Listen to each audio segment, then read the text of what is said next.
Pinangako ang British Embassy Political Counsellor na si Iain Cox na magkakaroon ng pakikipagtulungan sa hinaharap sa bilateral relations sa pagitan ng United Kingdom at ng lalawigan ng Isabela para sa renewable energy, kalusugan at pang-ekonomiyang pamumuhunan.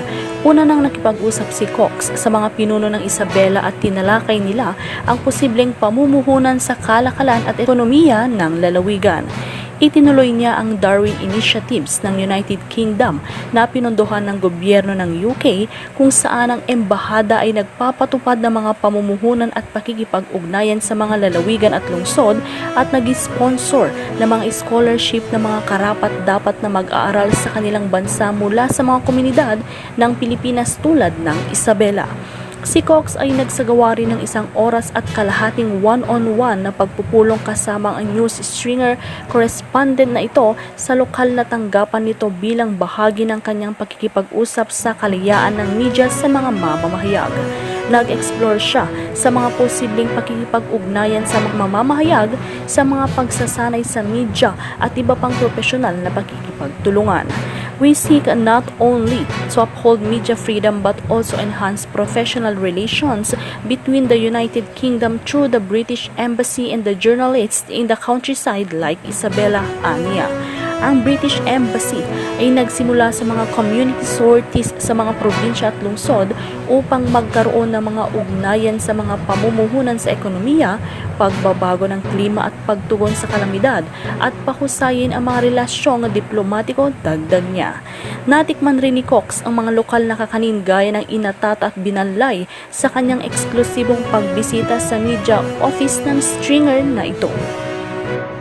So, you see, the British Embassy gave donations to other calamity-stricken areas in the country.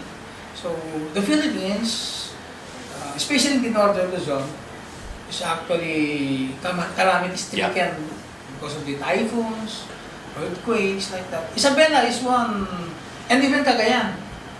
These are two provinces which are actually flood-prone, typhoon-prone. So, can the British Embassy also help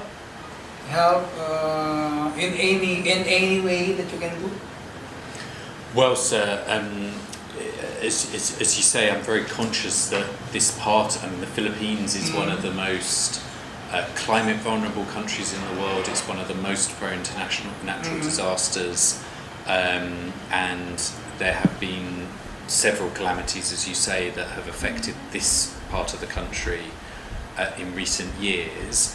The UK has a number of different areas of support for disaster response. In particular, we work with an organisation called the START Network, which is a coalition of organisations here in the Philippines, and the UK is one of the major supporters of that network. They mobilise in response to disasters across the country. We also work closely with the International Federation of the Red Cross, who are the international federation under which the Philippines Red Cross sits, and we've supported them, for example. So your donations are being, shall we say, coursed through? Yeah, so we will course out our support through not these bigger direct to the not direct usually. Provinces. No, we usually find the most effective way to support that we as an embassy or we as an international government, a donor, can support disaster response is to course that support through these for example, umbrella organisations, exactly, and then they will make the assessment on where that is most needed. We might be sometimes responding to an emergency appeal that the Red Cross will put out, for example, as they did after Typhoon Odette, Typhoon Rolly. I think we contributed close to $1 million in both cases.